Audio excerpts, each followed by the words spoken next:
Okay, as Billy said, I'm going to give a run-through of the services that we're offering here at Alstone Medical, and also maybe touch a little bit on a couple of different fields in respiratory and liver disease to share some examples from other groups and also some of the work we're doing ourselves. So I think this is known to the audience here. Alstone is focused very much on the analysis of volatile organic compounds and breath. Every time we breathe, we're breathing out 1,000 or more of these VOCs. Obviously, some of these may be biomarkers for particular disease, and that's our mission at Alstone, is to be able to find these and ultimately convert them into tests and clinical routine. We're focused on two key areas: early detection. We have a number of programs that we're running internally, in particular in the cancer area, but also other areas such as respiratory and liver disease. Those are programs that are funded by Alstone, but also working with academic groups. And then also a precision medicine part of the business, where we're looking to really identify disease subtypes or phenotypes that are more likely to respond to treatment, or biomarkers that are reflective of drug activity. And that's the work we're doing mainly with our biopharma partners. So again, this is something that's been touched on previously. I won't spend a lot of time on this, but obviously VOCs can come from two main sources. Endogenous sources reflective of your body's metabolism, or indeed perhaps disease activity, but also exogenous sources such as your diet, things like smoking, medications that you happen to be on, and even your microbiome that can come from your gut or the microbiome within your airways. And with the technology that we've developed, we're able to capture all of these different types of VOCs to get a snapshot of the phenotype and ideally identify metabolites that are ultimately reflective of disease activity that we can ultimately convert into non-invasive diagnostics on breath. So again, this has been debated within the group here over the last day. Breathomics has been around for quite some time, almost 50 years, starting with work from Linus Pauling. There's been hundreds of scientific papers published out there, and yet this has raised some puzzling questions around why is there very little agreement in terms of biomarkers within the same disease across different studies, and really why are there no examples outside of a few exceptions such as FeNO of breath testing used routinely in the clinical setting.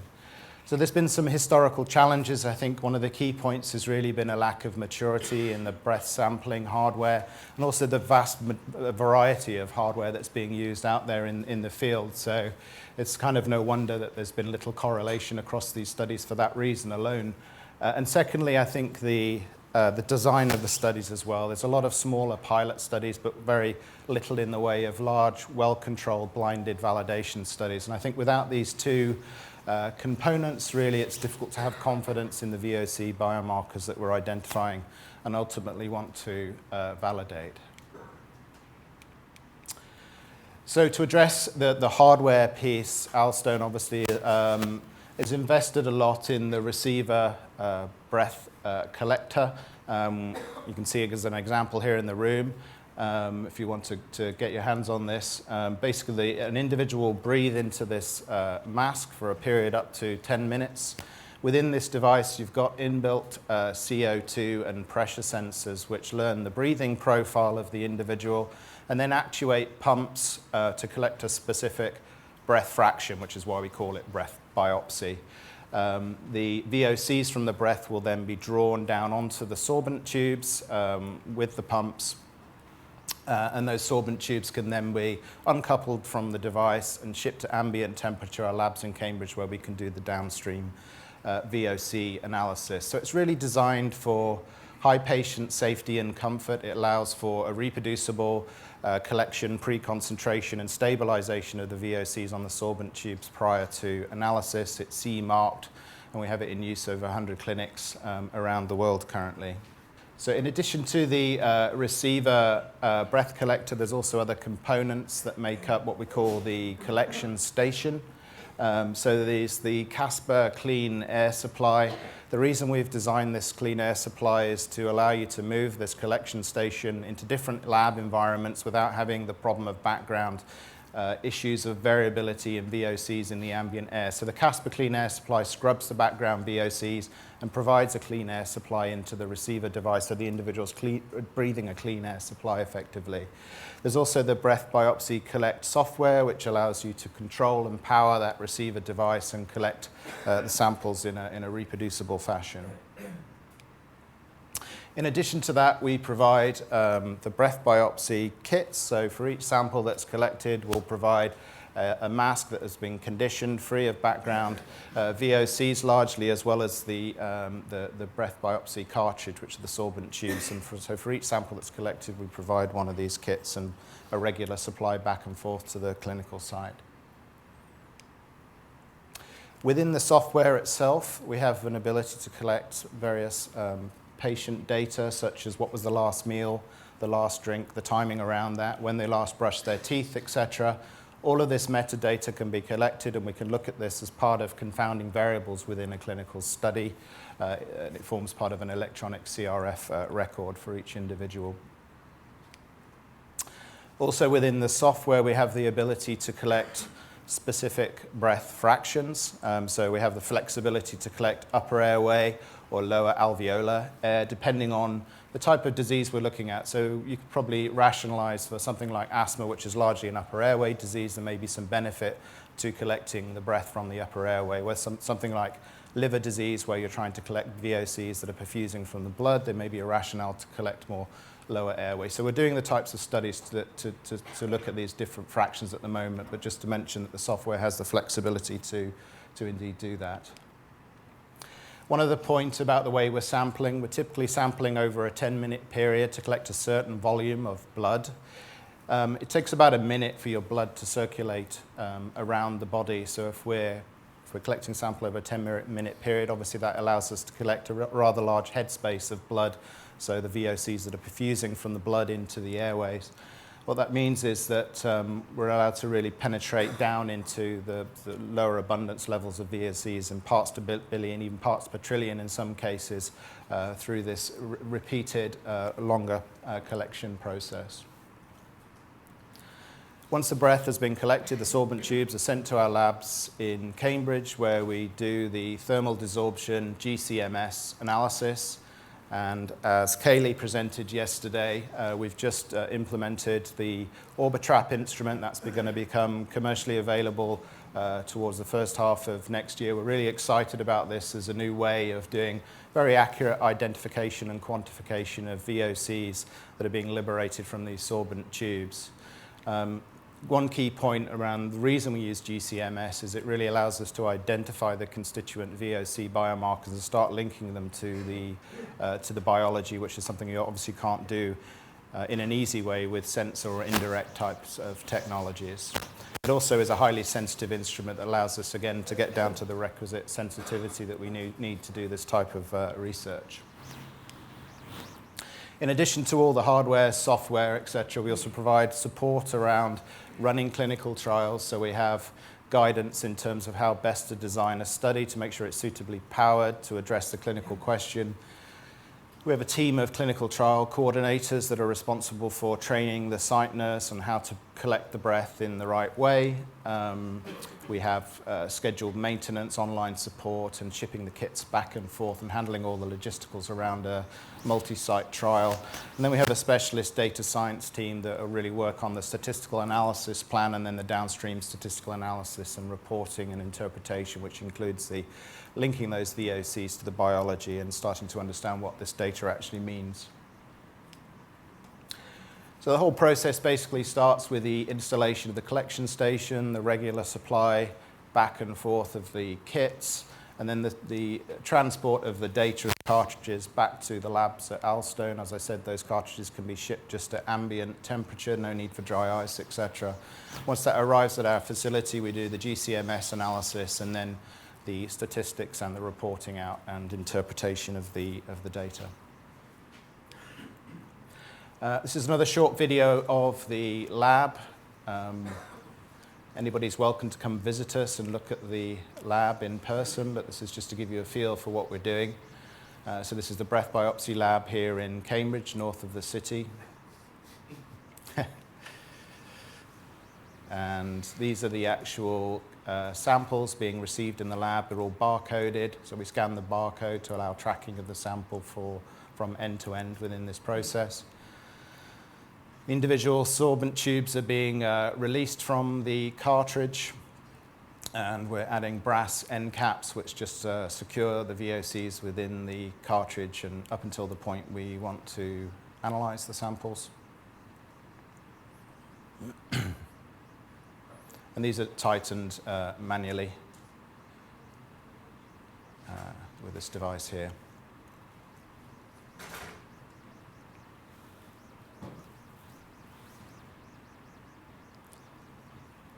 The thermal desorption tubes are then loaded into the thermal desorption autoloader, which is hooked up to the gas chromatography mass spectrometry. Prior to loading, again, the individual tubes are barcoded and tracked with a barcode scanner. They're then loaded into the thermal desorption device. This allows us to analyze 100 tubes in one sequence in an automated fashion. Data is then collected by TDG-CMS.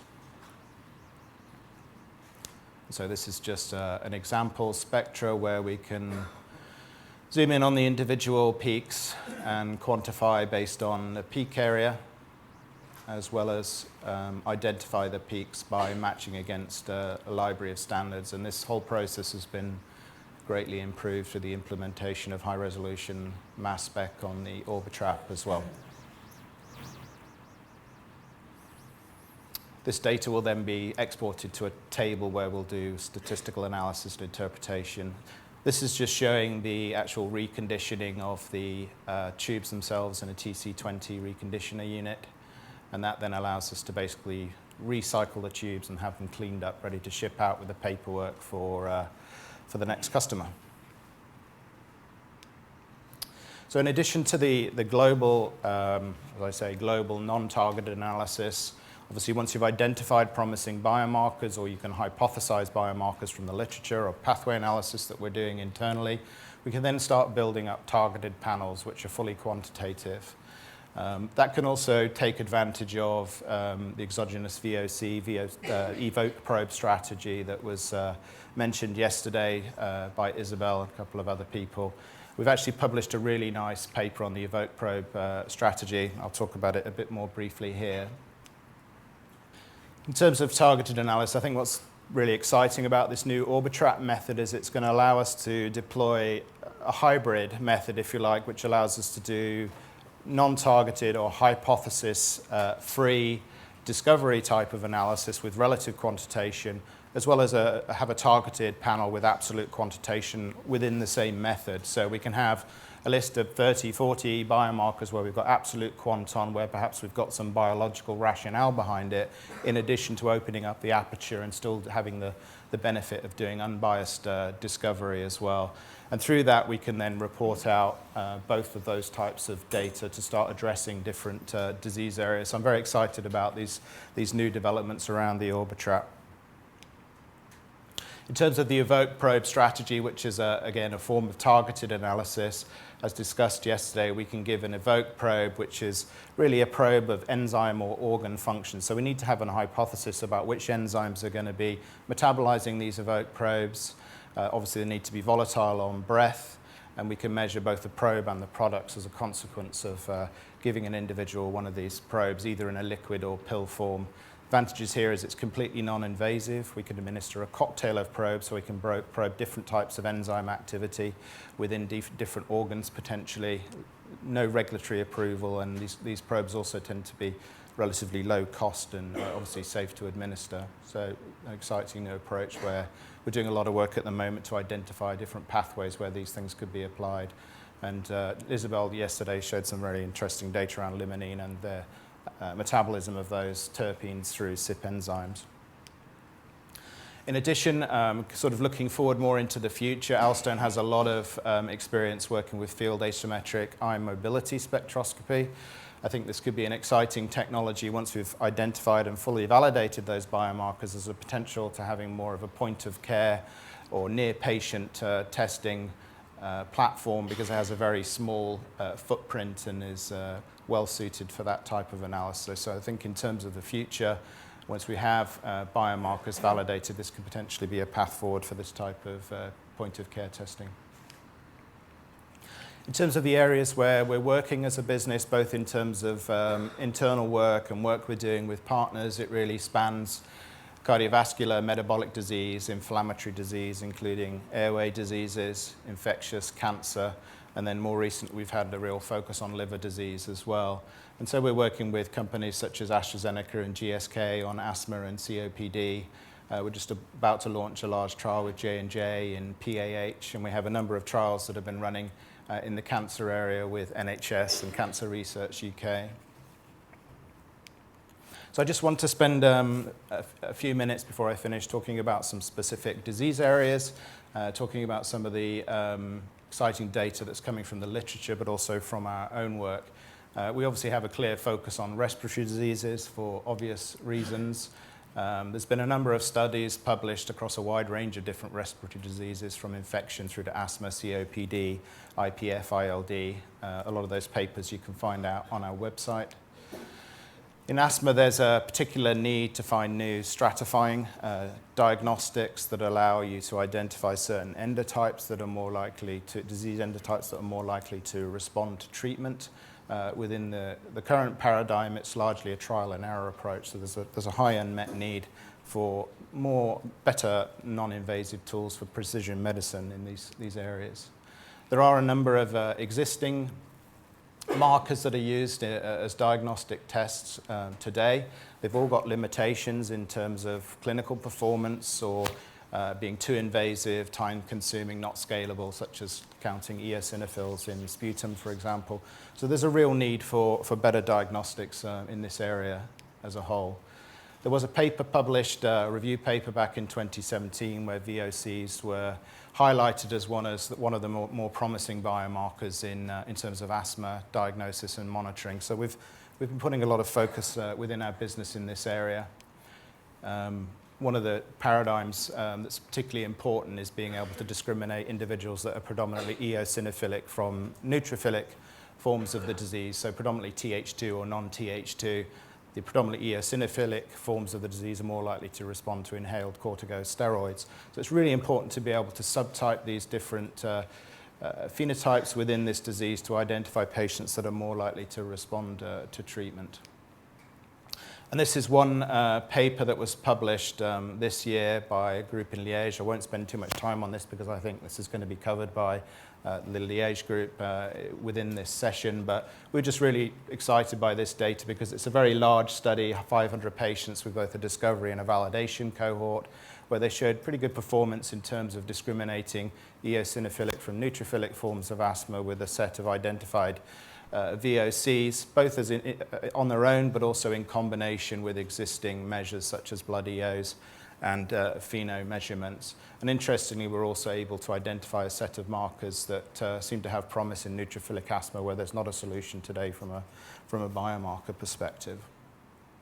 One of the things that we've seen recurring within the area of asthma and airway inflammation is oxidative stress, and I think this was touched on yesterday, that inflammation can drive this type of oxidative stress around damage of lipids and lipid peroxidation, leading to the release of VOCs really as byproducts of this reactive oxygen attack. So these are things like aldehydes, as we discussed yesterday, which are very volatile molecules, are relatively easy to measure on breath, and these just keep reoccurring as quite an interesting theme. So this is an area where we're doing a lot of work, as well as other areas such as looking at consequences of metabolism and CYP enzyme activity, etc. So our goal as a company is really to start building up a biological understanding and looking at different ontologies and how VOCs relate to pathway biology, but this seems to be an area that's particularly prevalent. I'm just going to spend a few minutes before I finish talking about liver disease, because I think again, this is an area of high relevance for VOCs, as we talked about yesterday. I won't go through this in a lot of detail because it was covered by Isabel yesterday, but there's a real need to diagnose NASH and NAFLD in its early stages before it becomes irreversible. The current gold standard is biopsy, which is obviously very invasive. It's not particularly accurate as a gold standard either. So this is obviously hampering drug development efforts where they're looking for better non-invasive biomarkers, but also to properly treat patients and give them the right advice in terms of lifestyle, diet and exercise, etc. So this is a really nice paper that was published out of Maastricht by Frederik Jan van Schooten, who's here at the conference. And I had a chat with him about this yesterday. So here they've collected a nice set of individuals that have been recruited from a hepatology outpatient clinic. You've got individuals with chronic liver disease, 87, 34 with compensated cirrhosis, and 31 healthy volunteers. So it was a nice design in the sense you had healthy volunteer controls, but also a mixed population of disease control individuals as well. And they excluded other confounding diseases from GI, etc. And measured the severity of cirrhosis using Child-Pugh and the MELD score. These samples were collected with TEDLAR bags, but they were using TD-GCMS on the back end. And this is one set of data that was from the validation cohort that they ran, where they showed that 11 discriminatory VOCs were able to outperform 5 selected serological markers, so known protein markers for liver disease, in classifying chronic liver disease, the mixed population, from those individuals with cirrhosis. And this is a nice PLSDA score of the final classification model showing both the training and the validation set for the CLD in orange and that's the chronic liver disease population, and the cirrhotic patients in blue, showing pretty good group separation for both the discovery and validation set of data, and also nicely described the list of biomarkers that were identified, candidate biomarkers that were identified as part of this study. So what was interesting again is that there were a number of hydrocarbons that were picked up related to oxidative stress, as well as a number of terpenes that reflected compromised metabolism by cytochrome P450 enzymes. And actually, if you look at this particular terpene here, it's almost certainly limonene based on its chemical structure. And if you hark back to the presentation from Isabel yesterday, that's quite an interesting finding. That's coming up again and again in the context of liver disease.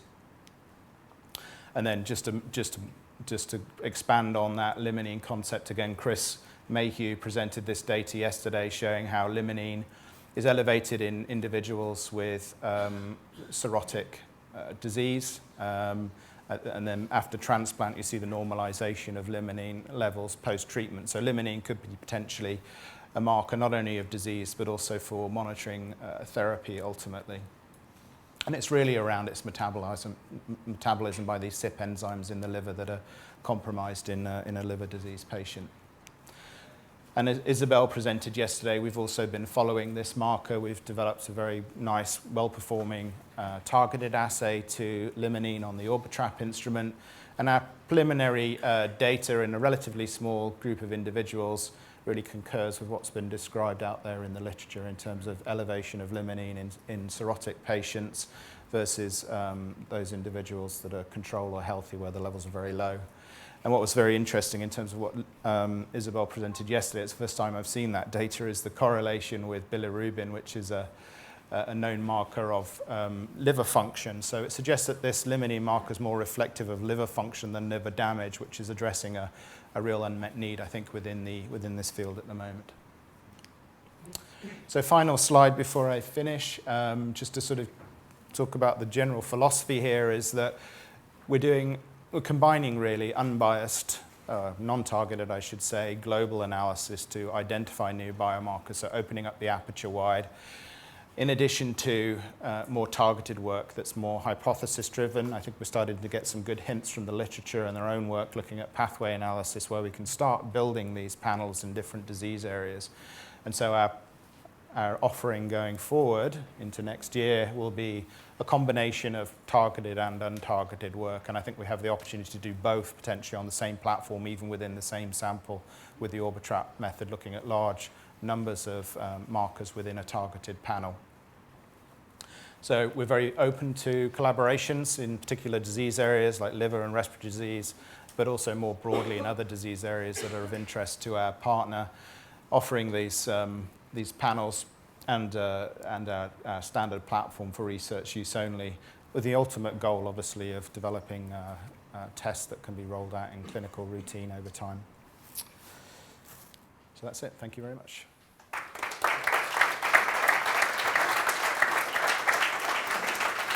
Okay, thanks, Hugh. We have time for 2 quick questions. Thank you very much. Can you give us a sense of what the turnaround time is for customers now who send you 10 or 100 of these at a time, and what do you project going forward in terms of your optimal turnaround time? Yeah. So right now we're analyzing the samples as they come in. So normally the rate limiting step is the actual collection and sending of the samples. Obviously all the samples need to be collected prospectively. So we analyze them as they come in. Okay, follow-up question. One of your US reps told me it would be a 3-month wait if I submitted samples. Yeah, I'm just talking about when the samples are actually analyzed, but then once we've collected the data and we have it stored, we then have to do the statistical analysis and the interpretation. So that piece right now, we do have about a three-month wait on currently. But we're expanding our team and our capacity, so we're going to close that gap over time. Quick comment. You made a reference to saying that no regulatory approval is necessary for these VOC probes because they are on the GRAS list. Yeah. I don't think the FDA and the EMA will agree with that. Mm-hmm. Because as soon as you give any substrate or probe, that is, even if it's on the GRAS list, they don't care. You have to go through an approval process with the FDA. Okay. Just letting you know. Mm-hmm. Okay, thanks. Any other questions? Yeah, one here. Any way that we're getting around the 3-month interim delay until you're fully up to speed? If we have our own bioinformatics laboratory capabilities, can we just get the data back? Yeah, we're pretty flexible in terms of what we deliver. So if you just wanted to have a data table with the list of VOCs, that's something that we could report out more quickly, and then you can do your own statistical analysis. Excellent. Okay, thank you.